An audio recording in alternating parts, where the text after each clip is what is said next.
time you row, you put it into a workout, and it's too soon for you guys to really caught on to the technique, and it's very quickly undone once you get into that workout because you're trying to go hard. And it's almost impossible for us to correct you guys during a workout because you guys don't want to have anything to do with it. You just want to get the work done, and it's understandable. But I think if we take a step back and teach you guys how to properly row and get you guys to do it in your warm-ups, I think you can relearn how to row properly. It's going to make you much more efficient when you are actually working out, okay, and you're rowing in a workout. So all you're going to be doing today is a 5-minute rowing drill, and there's just 2 technical points that I'll try to get you to focus on because I don't want to overwhelm you with stuff, and then we're going to do some stroke rate work. And the idea is to make you guys understand that going faster isn't necessarily going harder, and to take a step back and to learn how to connect and to find resistance in the front of your stroke and do the sequence of movements properly so that you can do that more efficiently, more powerfully in a workout. Okay? So Matt's going to grab his handles. Now just show me your setup position. Okay? So the setup at the front of the stroke. So ideally what you're looking for is a nice tall back, tight back. You're looking for the shoulders to be slightly in front of the hips. Okay? I don't want you guys to bring your shoulders all the way to the front. And what I'm looking for is some tension in the hamstrings. Okay? One of the biggest mistakes that we see, especially with people who are really flexible, is they bring their butt all the way to their heels, and they hit, and they hit, and they hit. So if I give you a weight, okay, and let's say 90% of your 1 rep max deadlift, and I said, lift it using a deadlift form, okay, and you set up, and you're in a good position, you lift your weight. And now I say, lift that weight by bringing your butt as close to your heels as possible and rounding out your back. Are you going to be able to lift that weight with a lot of power? No. Because you're not set up properly to lift it. So it's kind of the same idea at the front of your stroke. If you're not set up properly, you're not going to engage the right muscles, you're not going to grab the resistance. Okay? So, shoulders slightly in front of the hips, tight tall back, distance here. You have very limited mobility, go less close. Okay? Because if you even try to get too close, what happens is people start to round their back out at the front. So always nice and tall. Now when Matt pushes here, you're going to drive, you're going to take 1 stroke. Okay? What he's looking for is to feel some resistance at the front. So he's slipped away a little bit on that one. Did you feel your hips and then the pull? Okay. So ideally, as soon as you drive with the legs, come back. As soon as you drive with the legs, you're going to feel a tug. Right away. Push. So that is something that I want you to be conscious of. Even if you don't get it today, I want you to be conscious of the fact that as soon as your legs, feet push through these foot straps, you should be feeling a tug. Okay? The other thing is the sequence of your movement. So take a stroke and come back. Okay? That's not bad.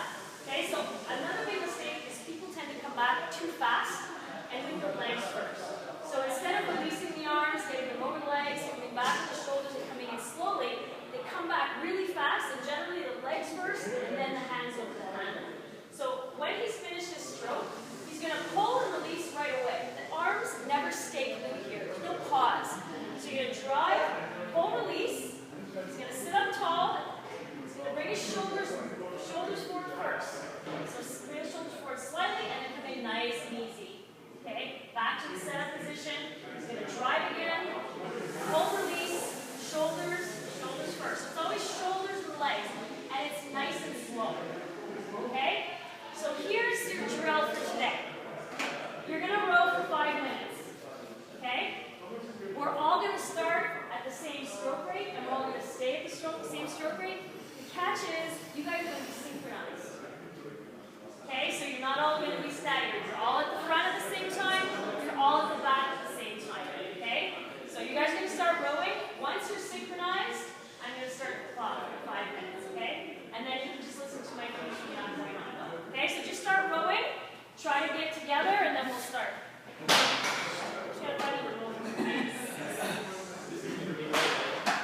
go ahead and start rowing, guys. Start rowing.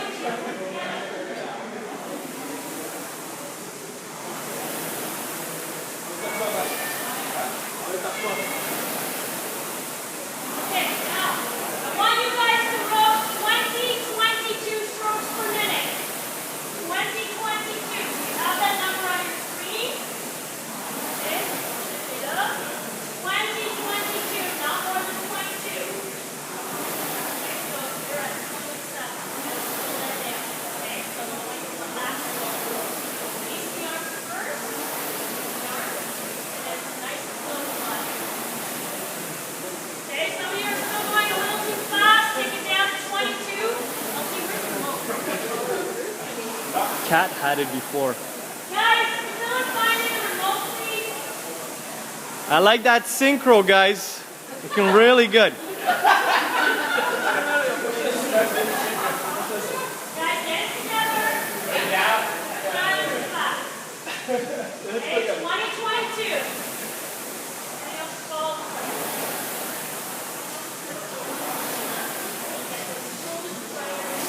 Thank you for 65. Everyone at 2022 strokes? 4 minutes, it took a lot of time. Okay, start to swap. What are you calling out of sync? Now I want you to keep a steady pace on the roller. And I don't care what pace you're at. Doesn't matter if it's 2:30, 2:30, 3 minutes, doesn't matter. Nice and steady. Okay, from the top. That's what's on this one side. Point it. Okay, now slow down. 2022, a little slower. Slower, Mark. You gotta slow down. What's gonna slow you down? The second half, when you come back.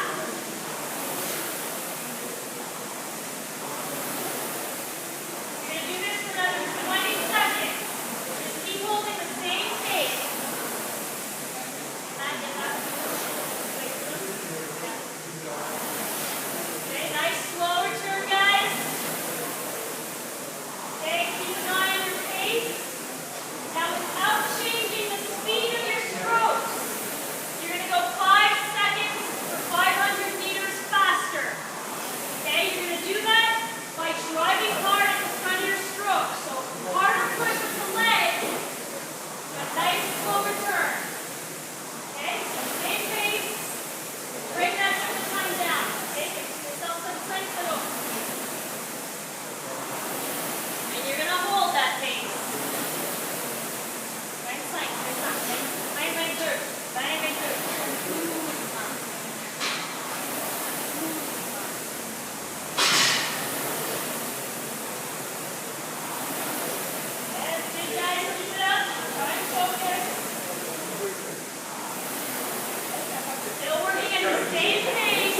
everybody because taller people have an advantage because they're tall, they get so much more length on their stroke. So they can stroke much lower than someone who's 6 foot tall will stroke much lower than someone who's 5 foot tall.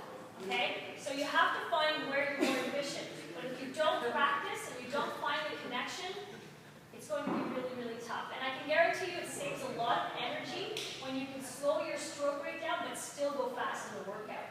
Okay? Especially when you have a lot of other things to do. So it's obviously not something we're going to make you do every day, but I wouldn't mind throwing this into a warm-up maybe 2 or 3 times a week. And then when you guys do your own warm-ups, you can think about it, maybe